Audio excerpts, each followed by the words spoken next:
ഇന്നും ഒരിക്കലും എനിക്ക് വിശ്വസിക്കാൻ പറ്റാത്ത, എന്നെ വിശ്വസിക്കാതിരിക്കാൻ പറ്റാത്ത ഒരു കാര്യങ്ങളാണ് ഞാൻ ഇന്ന് നിങ്ങളോട് ഷെയർ ചെയ്യുന്നത്. അത് വേറൊന്നൊന്നുമല്ല, എൻ്റെ ഒരു ഫ്രണ്ടായിരുന്നു, ഞങ്ങൾ ഇടയ്ക്കിടയ്ക്ക് കാണാറുണ്ട്.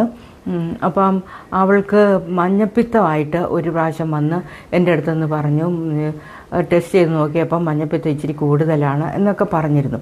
അത് കഴിഞ്ഞിട്ട് കുറേ നാളത്തേക്ക് ഇവരെ കാണാനേ ഇല്ല. അപ്പം ഞങ്ങൾ കോണ്ടാക്റ്റ് ഉണ്ടെന്ന് പറഞ്ഞാൽ അങ്ങനെ ഫോണിൽ കൂടെയുള്ള ബന്ധങ്ങളോ അങ്ങനെയൊന്നുമില്ല. ഇവിടെ വരുമ്പോൾ എന്നെ വന്ന് കാണുക, അങ്ങനെ അവരെന്തെങ്കിലും ആവശ്യത്തിന് നമ്മുടെ ഇവിടെ വരുമ്പോൾ എൻ്റെ അടുത്ത് വരിക, അല്ലെങ്കിൽ എന്തെങ്കിലും ആവശ്യമുണ്ടെങ്കിലാണ് എൻ്റെ അടുത്ത് വരാറുള്ളത്. അങ്ങനെയായി കുറേ നാളായിട്ട് ഇവരെ കാണുന്നുമില്ല. ഞാൻ ആ കാര്യം അങ്ങ് വിട്ടു.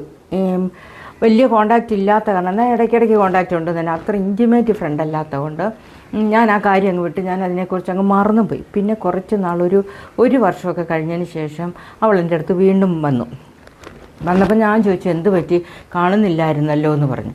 അപ്പോൾ എന്നോട് പറഞ്ഞു, ഞാൻ അന്ന് ആ മഞ്ഞപ്പിത്തം ഉണ്ടെന്ന് പറഞ്ഞില്ല, അത് കഴിഞ്ഞ് എനിക്ക് ഭയങ്കരമായിട്ട് അത് കൂടി കഴിഞ്ഞ് മെഡിക്കൽ കോളേജിലായിരുന്നു. അവിടെ ചെന്ന് കഴിഞ്ഞപ്പോഴത്തേനും അറിയിക്കേണ്ടവരെ എല്ലാം അറിയിച്ചോളാൻ പറഞ്ഞു. അത്രയധികം ബ്ലഡിലെല്ലാം കലർന്നു എന്ന് പറഞ്ഞു. അങ്ങനെ അത് ഭയങ്കര ക്രിട്ടിക്കലായി മരിക്കും എന്നുള്ളൊരു സ്റ്റേജ് വന്നു. അപ്പം ഈ പുള്ളിക്കാരി ഇങ്ങനെ പറയുന്നുണ്ടെങ്കിലും ഇവരുടെ ഉള്ളിൽ ഈ നടക്കുന്ന കാര്യങ്ങളെല്ലാം ഇവർക്ക് അറിയുന്നുണ്ട്. അതായത് ഹോസ്പിറ്റലിൽ നടക്കുന്ന കാര്യങ്ങളെക്കുറിച്ച് ഇവർക്ക് അറിവുണ്ട്. ആൾക്കാർ, ഡോക്ടേഴ്സ് സംസാരിക്കുന്നതൊക്കെ ഇവർക്ക് അറിയുന്നുണ്ട്. പിന്നെ ഏതോ ഒരു മൊമെൻറ്റിൽ ഇവർക്ക് ബോധമില്ലാത്തൊരവസ്ഥയിലേക്ക് പോയി. അപ്പോഴത്തേന് ഇവർ ആ ലാസ്റ്റിൽ ഇവർ കേൾക്കുന്നത്, നിങ്ങൾ അറിയിക്കേണ്ടവരെയൊക്കെ അറിയിച്ചോ, ആൾ പോയി എന്നുള്ള രീതിയിലാണ് ഡോക്ടേഴ്സ് സംസാരിച്ചതെന്ന് പറഞ്ഞു. അത് കഴിഞ്ഞ് ഇവൾ കാണുന്നെന്ന് പറഞ്ഞാൽ ഇവൾ ഏതോ ഒരു സ്ഥലത്തൂടെ അങ്ങ് പോവുക. ഏതോ ഒരു സ്ഥലത്തൂടെ ഇങ്ങനെ പോയി ഏതോ മഞ്ഞിനകത്തൂടെ എവിടെയൊക്കെയോ യാത്ര പോകുന്നുണ്ട്. പോയി കഴിഞ്ഞ് കഴിഞ്ഞാൽ ഇവൾ പെട്ടെന്ന് വിശ്വസിക്കുന്ന ദൈവത്തെ ഉറക്കെ വിളിച്ച് കഴിയുകയും ഇവൾ പെട്ടെന്ന് ചാടി താഴോട്ട് വീഴുന്ന പോലത്തെ ഒരവസ്ഥ അവൾക്ക് വന്നു കഴിഞ്ഞപ്പോഴത്തേനും ആരേണ്ടയ്ക്ക് അപ്പോഴാണ് ഇവൾ ബോധം ശരിക്കുമുള്ള ആ പോയ ലോകത്തു നിന്ന് ഇവൾ തിരിച്ചു വരുന്നത്. അങ്ങനെ വന്നു കഴിഞ്ഞാൽ ആരൊക്കെയോ ഇവളെ കൊട്ടി വിളിക്കുന്നു, ഇവിടെ പേരെടുത്ത് വിളിക്കുക, അങ്ങനെയൊക്കെ ചെയ്യുന്നുണ്ട്.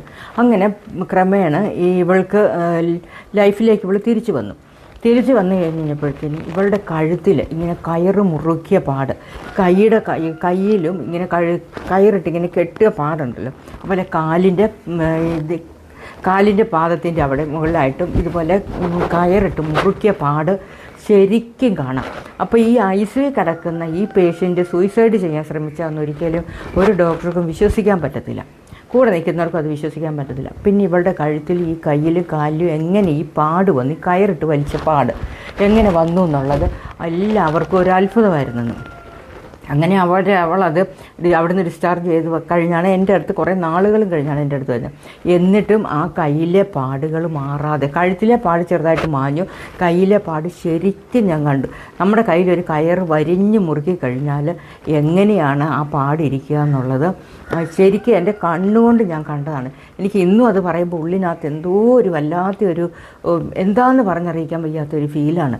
കാരണം എൻ്റെ കണ്ണുകൊണ്ട് ഞാൻ കണ്ടതാണ്. എൻ്റെ അടുത്ത് വരുന്ന ഒരു പെണ്ണാണ് ഇവർ. അപ്പോൾ അത്രയധികം എനിക്ക് പരിചയമുള്ള ആളും കൂടെ ആയതുകൊണ്ട് അത് മറ്റൊരാൾ പറഞ്ഞാൽ അറിഞ്ഞെങ്കിൽ ഞാനത് കള്ളമാണെന്ന് വിചാരിച്ചിരുന്നു. പക്ഷേ ഇത് എൻ്റെ കൺമുന്നിൽ എന്നെ കാണിച്ചു തന്നു. കഴുത്തിലെ പാട് മാത്രം നമ്മൾ സൂക്ഷിച്ച് നോക്കിയാൽ നമുക്ക് ആ കയറിൻ്റെ വട്ടം കാണാം.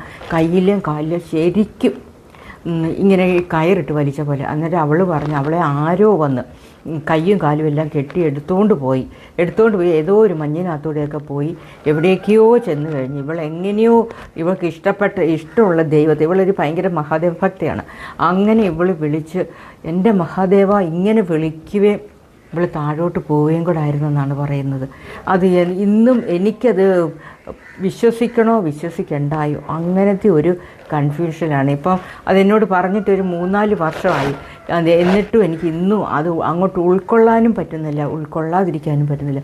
കാരണം എൻ്റെ കണ്ണുകൊണ്ട് കണ്ട കാഴ്ച, നേരിട്ട് എൻ്റെ മുഖത്ത് നോക്കി അവൾ പറഞ്ഞ കാര്യങ്ങൾ ഇതെന്താണെന്ന് ഇന്നും എനിക്ക് വിശദീകരിക്കാൻ പറ്റുന്നില്ല. മറക്കാനാവാത്തൊരു സംഭവം എൻ്റെ ലൈഫിലേത്. അത് ഞാൻ നിങ്ങളുമായിട്ട് ഷെയർ ചെയ്യുകയാണ്. വിശ്വസിക്കുന്നവർക്ക് വിശ്വസിക്കാം, ഇല്ലാത്തവർക്ക് തള്ളിക്കളയാം. അതാണ് ജീവിതത്തിലെ ഓരോ കാര്യങ്ങളെക്കുറിച്ചാണ് ഞാനിവിടെ ചർച്ച ചെയ്തത്. അതുകൊണ്ടാണ് ഇത് നിങ്ങളുമായിട്ട് ഞാനിത് പറയണമെന്ന് വെച്ചത്. കാരണം ഞാൻ അറിഞ്ഞ കാര്യമാണ്, ശരിക്കും അറിഞ്ഞ കാര്യം, മനസ്സിലാക്കിയ ഒരു കാര്യമാണ്.